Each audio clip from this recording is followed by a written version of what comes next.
6% for the oil producing community is too low. But the support that is needed. And once you get the support, your airline will blossom. This is Nigeria. You need to give people sense of belonging.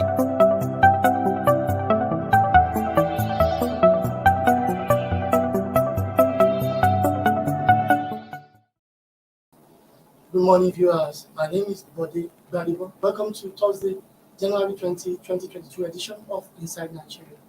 With me in the studio today is an in-house analyst, Paul Agbo. Paul, good morning. Good morning, Bode. It's a pleasure to be here.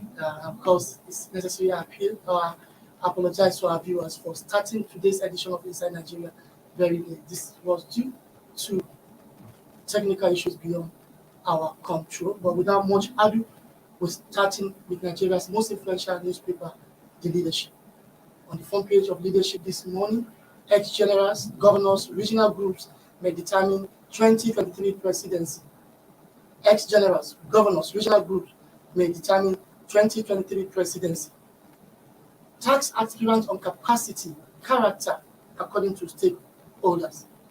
Tax aspirants on character, capacity, according to stakeholders. Paul, what's your take? Well, we have people who determine our fate, whether we vote or not. These people are powerful. These groups are powerful. Ex-generals, governors' assembly, regional groups like Afenifere or Haneze Ndigo, Hariwa Consultative Forum, Middle Belt Forums, and the rest of them. One way or the other, they are the one to determine who eventually emerge as the president come 2020. It's unfortunate that this is normal in a democracy. It's not normal. It's not normal that certain groups of individuals determine the fate of the generality of the populace.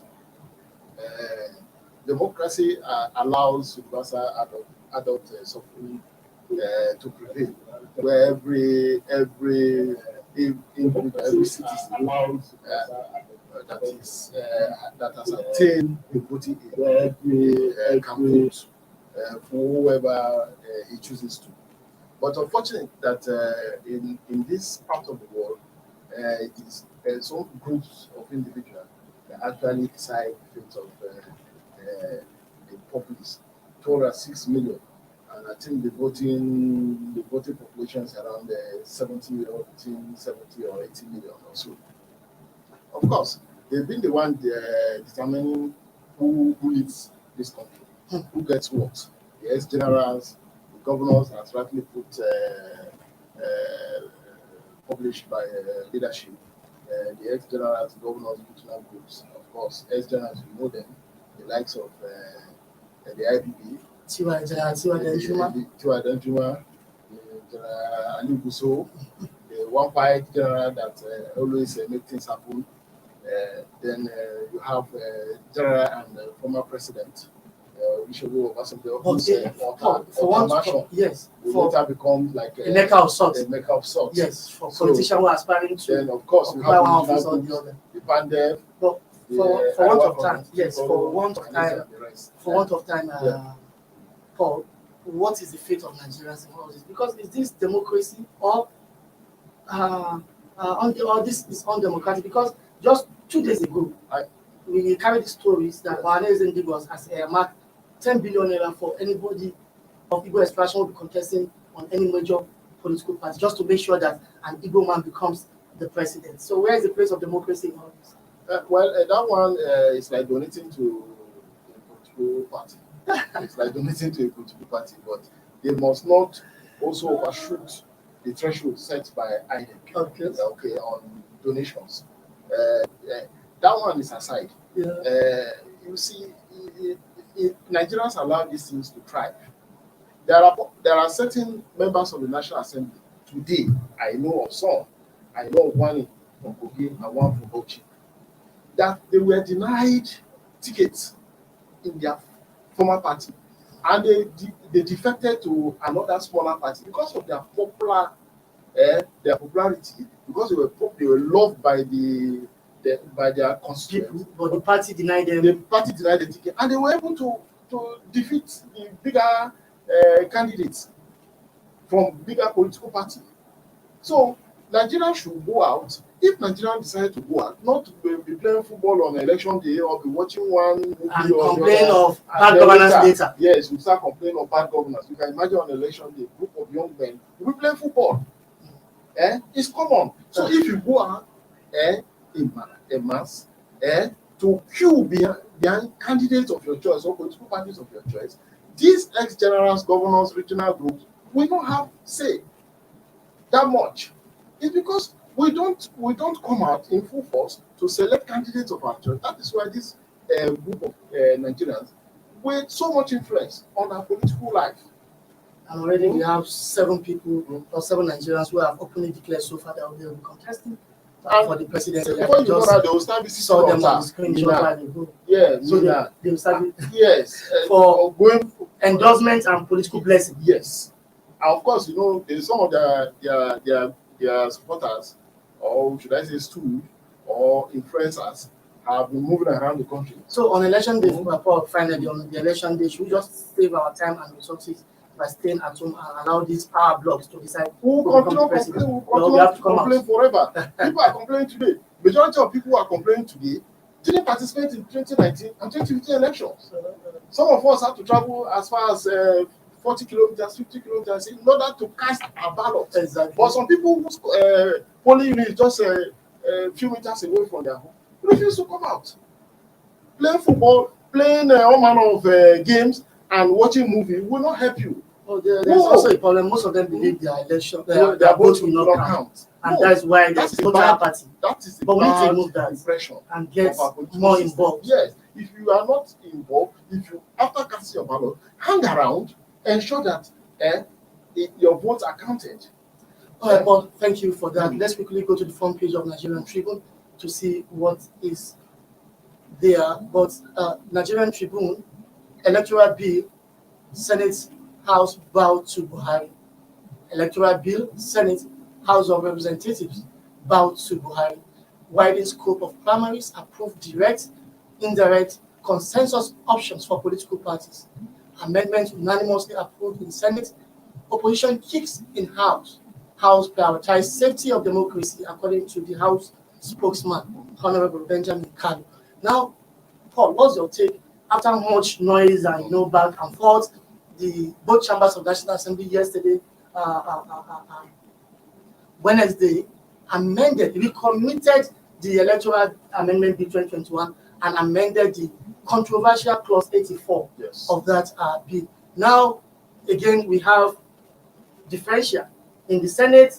The Senate now no longer restrict parties to direct primary. It now has 3 options: direct, indirect, and consensus option. But in the House of Representatives, they say no. The president did not. Only what the president says is, please give more choice to the political parties, and for us, let's give the opposite of direct, indirect. There is no any consensus. With the position of the Senate, I think some people can clap their hands and say we're right that the Senate is a rubber-stamp state, simply because from the argument that the president mentioned consensus, indirect and direct primaries. Yes.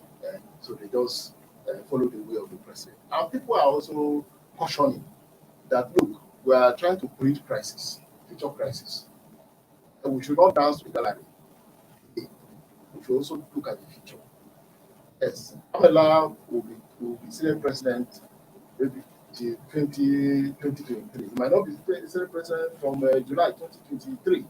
So we should look at when we make law, we should also carefully look at the future, how it will impact on democracy. Yeah, this consensus will bring crisis. You believe so? Yes, it will bring crisis because some power brokers will just sit down in their comfort zone and say, look, it's consensus. Without even consulting other groups in the party, because they are the people that call the shots. So just leave it at direct and indirect primaries. Because even the consensus, I understand that the aspect of I think the guidelines says even with consensus, you still have to show that people actually voted. If you have 100 delegates, let all of them vote that, look, yes, they voted for X, Y, Z. Exactly. Because when you say consensus, power brokers will just sit down and say, okay, consensus because they want to eliminate passive political enemies or competitors. You say, okay, the party concluded on consensus, and it is dangerous. You recall what happened in Zamfara. It is this issue of consensus that lead to APC losing Zamfara completely because some stakeholders say they were not carried along. We were not carried along. So I will humbly advise the Harmonization Committee of the National Assembly to look at it critically. Remove this issue of consensus. Just leave it. Leave it. Time is going. Yes. Close Yes. to Direct and indirect. All right. Let's quickly see what's on the front page of the last paper on our menu this morning. That is the Guardian. On the front page of the Guardian this morning, electoral bill, CSOs knock Senate over consensus option as National Assembly reamend bill. You see, we're talking what CSOs are talking. Yes, same thing. CSOs knock Senate crisis. over consensus option as National Assembly reamend bill. Let's look at the writers on that story. Senate reps bow to Buhari's request on electoral act. Yes. Consensus option undemocratic, says Sisla. Uriwa, legislature a captive of Buhari. NAS attempt to overregulate political parties unnecessary, according to Olurode. Buhari has no option but to ascend bill, says Women Forum. It's the same thing we're saying. But do you agree that the National Assembly is now bowing to Buhari and is a captive of Buhari? That is the general feeling. I just mentioned it, that some people can go to the bank now happily and say we said it before that the Senate is the National Assembly is a rubber-stamped National Assembly. So like I said earlier on, this issue of consensus will create more problems in a democratic system. But look at the congresses held by some of the major political parties up to today. The recent one is Ekiti State, PDP. So this issue of consensus should be knocked out. Leave the political parties to decide either to go for the direct or indirect primaries, and that solves the problem. So this issue of consensus, I don't think is a good option in a democratic setting, because the way our democracy is now, it's a system that some few power brokers feel is their own. They decide. They are the one that make the decision. If you don't want it, you can leave. And they don't care. So to avoid unnecessary litigation in the future, the Senate should respectively just knock out this issue. But I believe consensus also look like a direct primary, because when you agree that a particular person should be your candidate, that person must be ratified at a convention. People must say yes or no. Yes, you are looking at it from the positive so party members are still involved. Yeah, party members will be involved. But I can assure you that, look, primaries in Nigeria today that I know are highly influenced by governors and other money bags. Other money bags. So to avoid this issue of litigation, so people will feel aggrieved that they were not here. If I'm not here and you conclude and you sit down somewhere and conclude that consensus has been reached, I can go to court. I keep on bringing this issue of Zamfara State before 2019. It was this issue of consensus that led and the party lost everything. And the party lost everything. From National Assembly, governorship, giving opportunities to young men from Zamfara State who never had in their imagination that they will become lawmakers. Today they're in Abuja. Yes, good for them, but it's not good for a democratic setting. They should just try and expunge this issue of consensus, just like the House of Representatives. Let us just stay with direct and indirect so that we can quickly activate the political processes for 2023. Yeah. All right, many thanks to Paul Agbo, leadership in-house analyst. All right, thank you for that wonderful analysis. Viewers, we need to go on a short break. When we come back, we'll be joined by Senator Dino Melaye for a conversation on the state of the nation. Don't go away.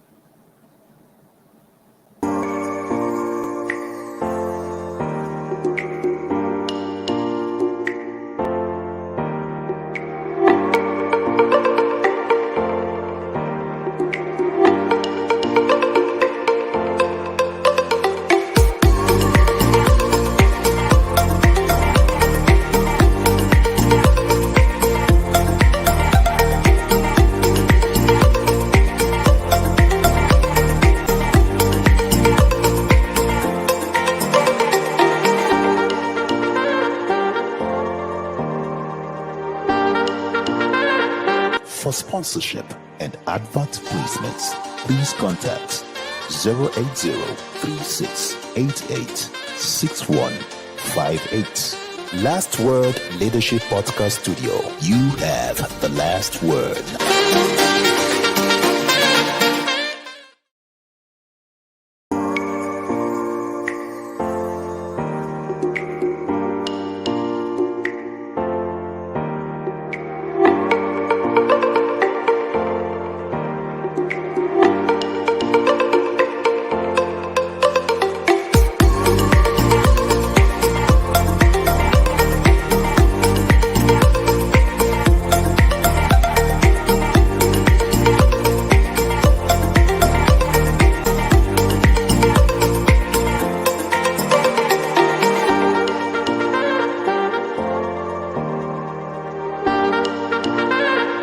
For sponsorship and advert placements, please contact 08036886158. Last Word Leadership Podcast Studio. You have the last word.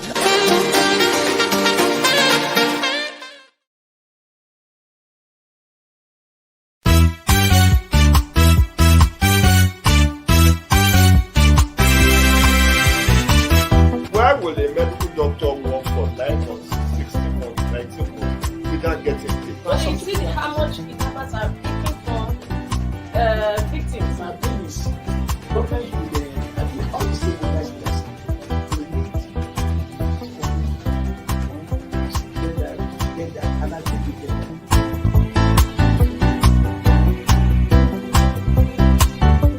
The 3% for the oil producing community is too low. So it is support that is needed. And once again, to support your airline people will blossom. This is Nigeria. You need to give people sense of belonging.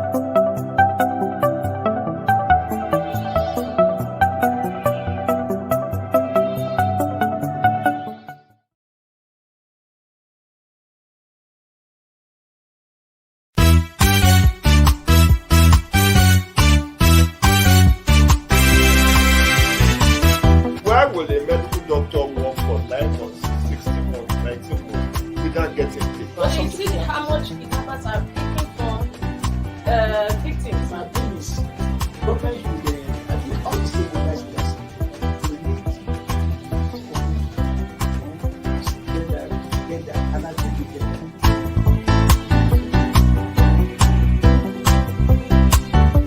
The 3% for the oil producing community is too low. So it is support that is needed. And once again, to support your airline people will blossom. This is Nigeria.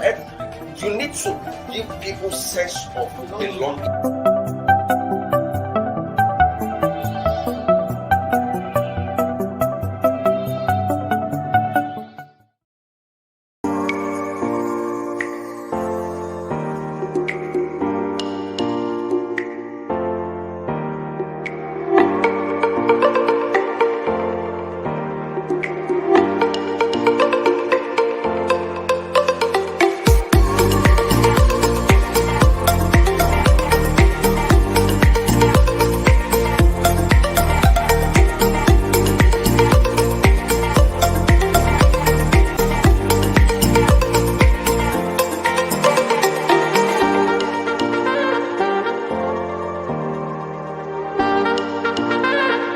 For sponsorship and advert placements, please contact 08036886158. Last Word Leadership Podcast Studio. You have the last word.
Now, welcome back. It's still Inside Nigeria for this Thursday morning, January 20, 2022. We apologize for that long hitch there beyond our control. Now we have our guest joining us from a remote location, distinguished Senator Dino Melaye. Good morning, sir.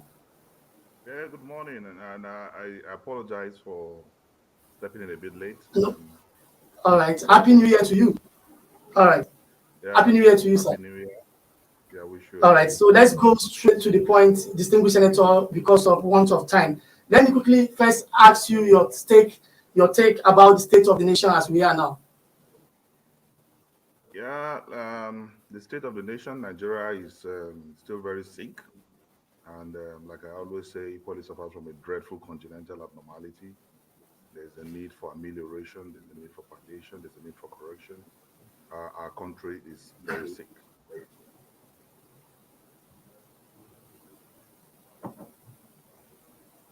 And All right, distinguished senator. So if you say the nation is sick, now as the 2023 general election draws near, what options are there available for Nigerians? yeah, there's only one option because we have we are supposed to have two major political parties, the PDP and a registered non-governmental organization called the APC. And the only coherent, organized political party in this country right now is the PDP. And my advice is that Nigerians should vote a party that will turn things around. We have never been this devastated in this country. We have never suffered more than insecurity. This country has never been this history of this country, not even during the civil war. We need to show that the motto of this nation that talks about unity, faith, and peace. So we definitely need more than any other thing to unite Nigeria and correct the injustices of this very draconian and satanic administration of Buhari. Because without justice, there can never be peace. And I've always said that the only cure to justice is justice. And so the only cure to injustice is justice. So we need a new country where peace, justice, equity, egalitarianism will become the order of the day. And my sincere appeal to Nigerians that the 2023 election should not be taken as any other election in our nation's history. We need a unifier. We need one who understands the problem. We need one who will put round pegs in round holes. We need one who will not give carpentry job to a tailor. We need one who will stop nepotism and make sure that the right people with the right requisites, knowledge, and experience occupy positions of authority. And we need people with passion. We need people who will have empathy on the people, who will govern this country with some level of empathy, with some level of concern. Because the present administration is not only deaf or dumb, but they are insensitive to the plight of the Nigerian people. They have shown continuously that they lack the capacity and capability to solve the problems. And we need to get out of the woods. All right, distinguished senator, you said PDP is the only option available for Nigeria as the 2020 general election draws near. But I think your party is struggling with leadership or where to even zone the 2023 presidencies to. So give us insight into the workings of the opposition PDP. How prepared are you and how resolute to wrestle power from the ruling progressive? I would not want to join issues with social media antagonists, people who just sit in the comfort of their corridors and imagine dip their fingers on their tablets on the grounds of imagination. We have no problem with the PDP and we have no problem with the leadership of the PDP. And I want to tell you that the PDP, at the end of the day, by the grace of the Almighty God, either through primaries or consensus, will come up with one presidential candidate that will be acceptable to Nigerians. I will not want to begin to unveil the strategy or formula of the PDP to win the next election. But I want to assure you that we are one indivisible, organized, coherent political party, and we can always talk to ourselves. And we have proven that by the convention we held. People expected a lot of problem, a lot of antagonism. Where are we going to zone the chairman? Where are we going to do this? But at the end of the day, you like a more mature political party that we are. We sat down, we agreed, and we made progress. And that was one of the finest conventions organized in Black Africa. All right, let me agree with you for now, distinguished senator. But as a Nigerian, where do you think personally the presidency of the country should be zoned to come 2023? I will not, because my party has not taken any position, I will not want to also preempt the position of my party. And I want to say categorically that at the end of the day, wherever, because I'm one who believes in meritocracy. I'm one who believes that all these issues of undermining and undercutting capacity should not be tolerated in the democratic space. So I want to believe that what we need in this country today is not the issue of North or South president. It's not the issue of Yoruba or Igbo or Hausa president. What we need is one who have capacity to unite this country, the capacity to revive our economy, the capacity to fix things and make sure that instead of building strong men, we build strong institutions. We need a sacrificial leader. We need a leader because the country is completely at the lowest ebb in our national history. So we need a reconstructor. We need a developer. We need one who thinks, as is working, WALK, as is working, is also working. WORK. We need one who will roll out his sleeves and understand what time it is globally. We need one who understands the dynamics of economic development in this country today. It's not time for experiment. It's not time for mediocrity. It's not time to also limit the possibility space of getting a befitting leader for this country. I think at the end of the day, meritocracy should overcome mediocrity. All right, distinguished senator, let's talk about the process itself at getting the right leader, according to you, the right leader that will roll up his sleeve to get things working. Now, that one thing is the legal framework for our electoral system, the Electoral Act 2010 Amendment Bill 2021. Now, this is the first major attempt at electoral reform, but then there have been controversy here and there. Let me have your take about the Electoral Bill 2021. It was rejected by the president just yesterday. Again, the National Assembly took care of the controversial clause of the Electoral Bill. What is your take? As a legislator who was in the National Assembly between 2007 and 2015, I weep for this country. I am completely not only confused, beginning to feel. Initially, I was expecting a ray of hope from somewhere under this administration. But the action I saw yesterday further showed and confirmed to me that the National Assembly in its entirety will continue to be an appendage in the Department of Presidential Bill. The President Muhammadu Buhari yesterday intimidated the legislature. General Muhammadu Buhari yesterday twisted the legislature. Yesterday is a sad day in our national history, and the National Assembly proved that they are afraid of Mr. President, and indeed afraid of the presidency. Because I cannot see why you will sit down 109 senators and 360 members of the parliament who are true representatives of the people in every constituency, be it district or constituency in this country. And you took a decision that is very popular and acceptable to your constituents. And because of a letter, a weak letter, a letter that does not express analogy, a letter that is not analytical, a letter that confronts the Constitution of the Federal Republic of Nigeria, a letter that even lied to Nigerians. Because of that letter, you decided to dance to the tune of the president, and you became a conformist National Assembly, you became like compliant officers of Muhammadu Buhari. I mean, it is not, I am completely appalled. I am very, very unhappy. And the National Assembly have proven that nothing good can come of, we are now asking that question again. Can anything good come out of the National Assembly? So the Electoral Act as it is today, we have lost part of the glory of taking democracy back to the people. And I want to assure you that the president's strategy is not even about the electoral, sorry, it's not about the direct primaries. APC as a party is not interested in amending any section of that act.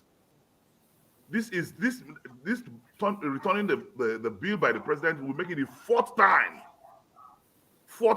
the presidency is rejecting that bill. It was passed, repassed, passed, and repassed by the National, and now the National Assembly in its entirety has been ridiculed by Buhari. Buhari has shown that he is directly in charge of the National Assembly. He is the supervisor of the National Assembly that is supposed to be an independent entity of its own. So as I speak to you, what APC is interested in is to go back to the days where they will fill their forms, where they will rig, because they are not interested in electronic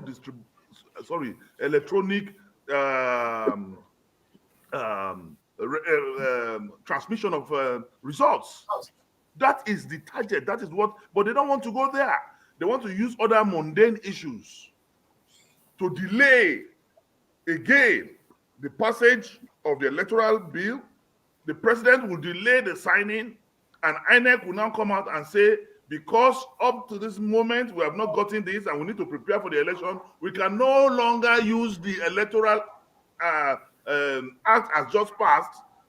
They will now tell us that they cannot use it to conduct the 2023 elections. I mean, and it will be pathetic, because the electoral reform is without a proper, adequate, correct, logical electoral system, we cannot have a good government, because the process of electing a good government starts with the electoral act or electoral laws of the country. So for me, it is it's a strategy to delay. It's not about the direct or indirect primaries at all. Not at all. Not at all. Not at all. All right, let's look at the issues this way. Distinguished Senator, I know very well you are part of the people calling on the president to assent the Electoral Act Amendment Bill 2021. But then there are allegations that the National Assembly did not do its homework very well by restricting political parties to one single mode of primary election, the direct primary. In your own view, do you think that is the best, at choosing candidates for election? I want to tell you that democracy is about the people. Democracy will continue to be government of the people, by the people, and for the people. Never should we allow democracy to become government of selected individuals. By the time you do indirect primaries, you have reduced democracy from government of the people, by the people, to government of few privileged, by few privileged, and for few privileged.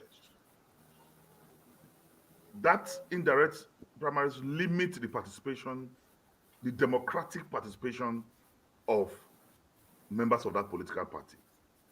And the members of the political party, as Democrats in a democracy, should be involved in deciding who becomes their flag bearer for any elected positions in this country. But now they have been disenfranchised.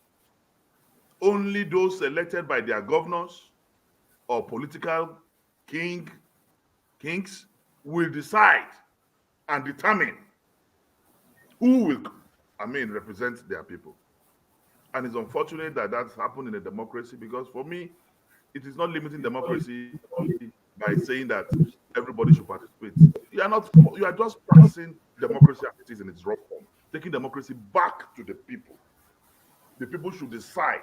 For some few governors who want to continue to subjugate the people, who want to continue to oppress the people, who wants to continue to determine who will go to the House of Reps, who will go to the Senate, and field their houseboys, their stewards, their touts into offices, are the ones who definitely overwhelm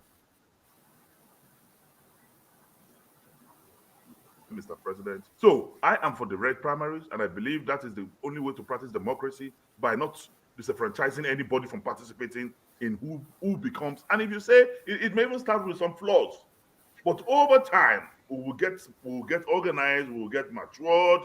The use of electronic technology and electronic medium will help to perfect the process along. When we started with GSM in this country, the network was not everywhere. You have to climb some hills at times to get network. You have to walk to a particular spot to get network. The story is not like the same again today, because things evolve, things improve. So it's unfortunate that the president gave some very lackadaisical, myopic reasons why he felt this should not be so. He was talking of litigation, and he is a product president of his primary is a product of direct primaries. So I can understand why a man will benefit from a process and then condemn that process. And his primaries was direct, and there was no litigation. And yet he put pen to paper writing the National Assembly to say, because it will arise, there will be litigation from direct primaries. The primaries in Lagos State and that of Ogun State also was direct primaries. There was no litigation from those primaries. Instead, indirect primaries is the reason why till today there are cases in court. When the election, 3 years into the election, there are still cases that arose from the primaries, even at the Supreme Court today. So you begin to look at the insincerity and hypocrisy in this whole process. It's very unfortunate, and I'm disappointed. All right, distinguished senators, we will go on a short 30 seconds break for you to take water. But before that time, let me draw your attention to something. Just this morning, earlier on national television, 2 members of the National Assembly provided insight as to what happened to the passage of the Electoral Acts Amendment Bill 2021. I know Honorable Uzoma Ike Mabonta, with whom you are in the House of Reps in 2007. You also know Senator Bala Ibn Nala.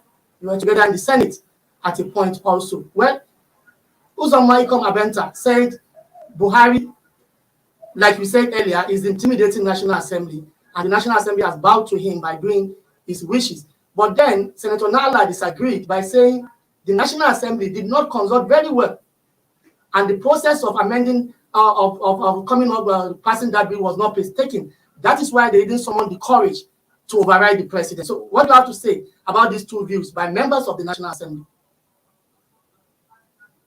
Anyway, I want to start by saying that both were my colleagues. Nala was my colleague even in the House of Reps, and he was also my colleague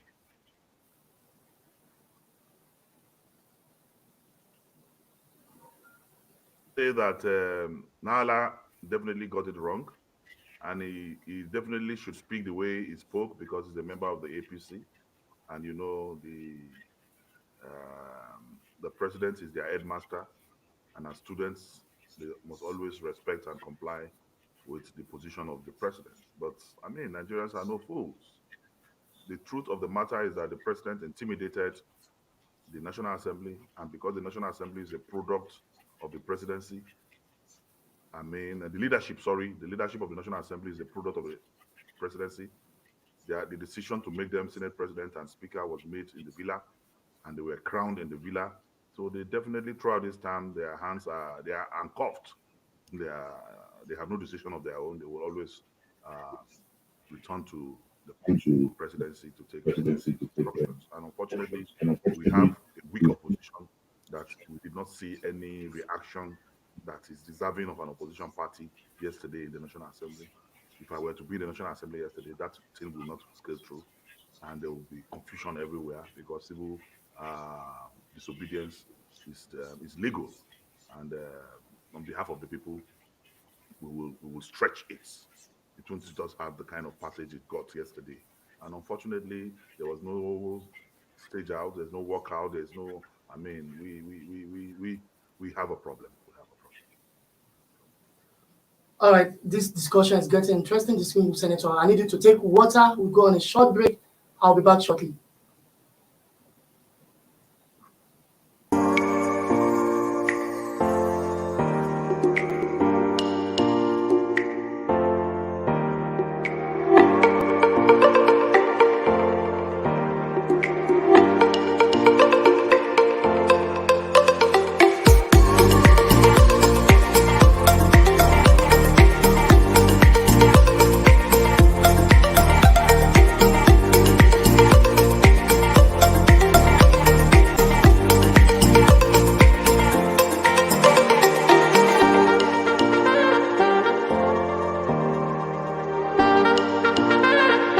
For sponsorship and advert placements, please contact 080-3688-6158. Last Word Leadership Podcast Studio. You have the last word.